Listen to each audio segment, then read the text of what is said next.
Ito ang 5 bagay na sana alam ko nung 20s pa ako. Kaya pala ako nahihirapan umunlad dati ay dahil sa 5 bagay na hindi ko ginagawa. Sa video na to, ibabahagi ko kung ano ang natutunan ko sa libro ni Napoleon Hill na ang title ay Think and Grow Rich. Madaming gustong maging mayaman at financially independent, pero hindi sapat na mangarap lang. Kailangan natin ng malalim na kagustuhan na maabot ang mga pangarap natin. Napanood mo na ba ang Harry Potter? Bago ito naging movie, libro muna siya. At yung nagsulat na si J.K. Rowling bago naging matagumpay ang libro, napakaraming nag-reject sa kanya bago ito na-publish.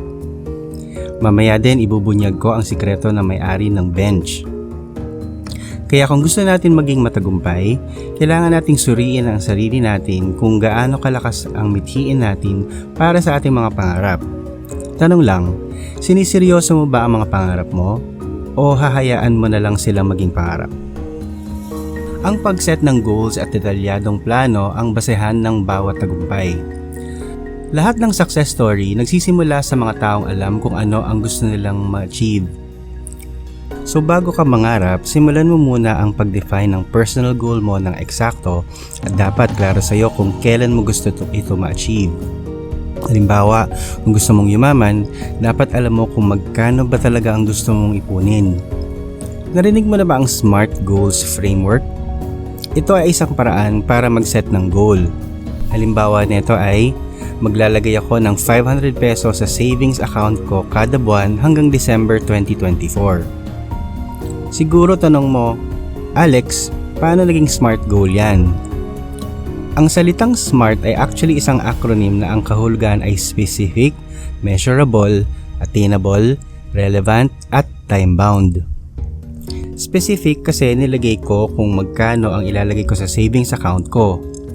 Measurable o nabibilang dahil yung amount mismo nilagay ko. Attainable dahil kaya ko naman maglagay ng 500 pesos kada buwan. Siguraduhin din na kaya mong panindigan ang goal mo sa mahabang panahon.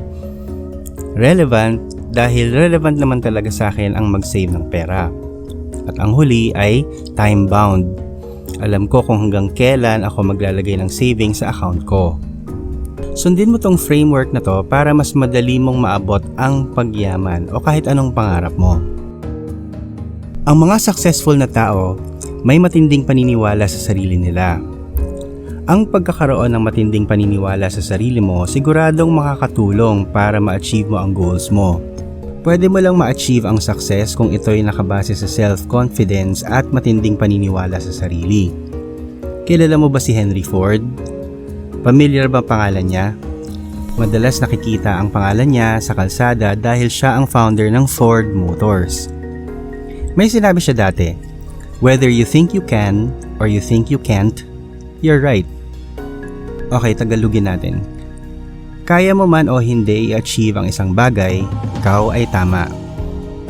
Imaginein mo na aakyat ka sa isang matirik na bundok.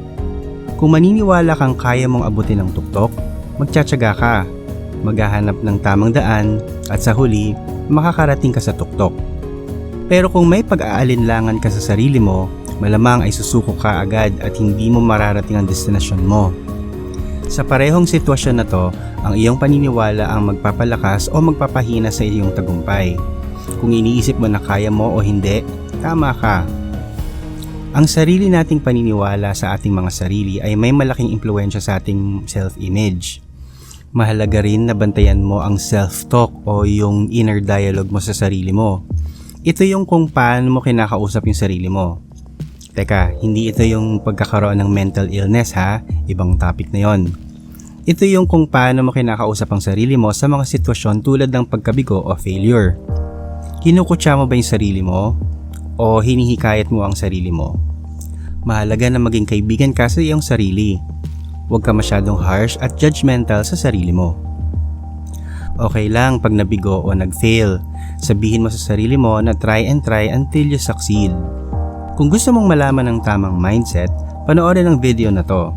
I-click ang nasa screen. Ilalagay ko rin ang link ng video description sa baba. Knowledge is power. Pero hindi ito kailangan maging kung ano ang mga natutunan mo sa eskwelahan. Naalala mo ba si Ernie Baron. Sabi niya, knowledge is power. Ang pagiging may alam o well-educated ay hindi limitado sa pagkakaroon ng high school diploma o university degree. Hindi ka ba nakapagtapos ng college o di kaya high school? Ilang beses mo na sinabi sa sarili mo na wala akong natapos kaya hanggang dito lang ako. So eto na nga yung ibubunyag ko tungkol kay Ben Chan, ang founder ng Bench. Lahat na yata ng mall sa Pinas may bench. May alam ka bang mall na walang bench? Pero alam mo ba na hindi nakatapos ng college si Ben Chan? Marami pang ibang Pinoy ang hindi nakatapos ng college pero matagumpay sa buhay. Ang pinakaimportanteng basihan ay ang willingness na magpatuloy sa pag-aaral sa buong buhay mo tulad ng pag-aaral ng panibagong skill o di kaya pag-aaral kung paano magpatakbo ng negosyo. Pag alabo ang sarili mong strengths at weaknesses, tumataas ang tsansa mo na magka-professional success. Isa sa mga importanteng building block para sa professional success ay ang pagiging aware sa sariling kagalingan at kahinaan o strengths and weaknesses. Ibig sabihin, ang pagiging self-aware. Dahil ang mga bagay tulad ng pagkakaroon ng malabong goals, kakulangan sa ambisyon at pagpo-procrastinate ay karaniwang dahilan ng pagkabigo. Ang pagiging self-aware ay makakatulong para makagawa ng constructive na aksyon laban sa mga weaknesses mo o kahit papano ay mabalanse sila gamit ang iyong mga strengths. Para malaman mo kung ano talaga ang iyong mga strengths at weaknesses, maganda na gumawa ka ng tapat na self-analysis. Huwag ka mag-alala, hindi mo kailangan pumunta sa psychologist. Sapat na kung itatanong mo sa sarili mo ang mga bagay gaya ng, saan ako magaling? Ano ang madalas na ipinupuri sa akin ng ibang tao? Kung tatanungin ng pamilya ko, ano ang sasabihin nila na bagay na magaling ako? Ano ang hinahangaan ng iyong mga kaibigan sa iyo? Ilan lang to sa mga katanungan para sa self-analysis. Tapos, ikumpara mo ang iyong subjective self-analysis sa objective evaluation ng ibang tao sa iyo. Mas maganda ito kapag nakaupo ka kasama isang tao na kilalang kilala ka para openly at honestly pag-usapan ang iyong strengths at weaknesses. Ang mga persistent lang ang matagumpay. Sa buong takbo ng anumang pangarap, kahit ano pa man to, lahat tayo ay tiyak na makakaharap ng mga hadlang at challenges. Sa mga ganitong sitwasyon, marami sa atin ang mabilis sumuko sa ating mga plano at hinahayaan na lang mamatay ang pangarap.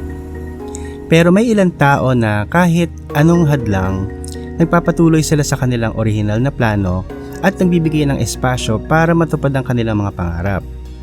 Ang persistence at endurance ay susi sa pag-asenso. Dapat patuloy tayo nagtatrabaho para maabot ang ating mga goal at hindi ito nawawala sa ating paningin. Kung gusto mo maging bahagi ng iyong mga ugali ang persistence at endurance, narito ang mga 4 na simpleng ngunit mahalagang mga patakaran. Dapat kang magkaroon ng konkretong goal at mag-develop ng burning desire para maabot ito. Kailangan mo ng isang malalim na eksaktong plano para suportahan ang pagpapatupad ng iyong mga goal. Hindi mo dapat payagan na iyong sarili na maapektuhan ng mga negatibo at nakakawasak na mga opinyon. Kailangan mo na isang malapit at mapagkakatiwalaang kaibigan o grupo na magbibigay sa iyo ng suporta at tulong. Isipin mo ang mga patakaran na ito bilang isang special exercise para matulungan kang magpatibay ng iyong personal endurance at persistence. Sa video na to, natutunan mo na ang yaman sa anumang anyo ay bihira ang resulta ng swerte o aksidente. Madalas ito ay resulta ng iba't ibang katangian at kasanayan na maaring matutunan at makuha ng sinuman. Tandaan, ang pag-set ng goals at detalyadong plano ang basehan ng bawat tagumpay. Ang mga successful na tao may matinding paniniwala sa sarili nila. Knowledge is power, pero hindi ito kailangan maging kung ano ang mga natutunan mo sa eskwelahan. Pag alam mo ang sarili mong strengths at weaknesses, tumataas ang tsansa mo na magka-professional success. Ang mga persistent lang ang matagumpay. Sana talaga alam ko mga bagay nito para mas maaga ang asenso. At dahil nakatulong ang mga to sa akin, shinare ko naman sa inyo para makatulong din sa inyo.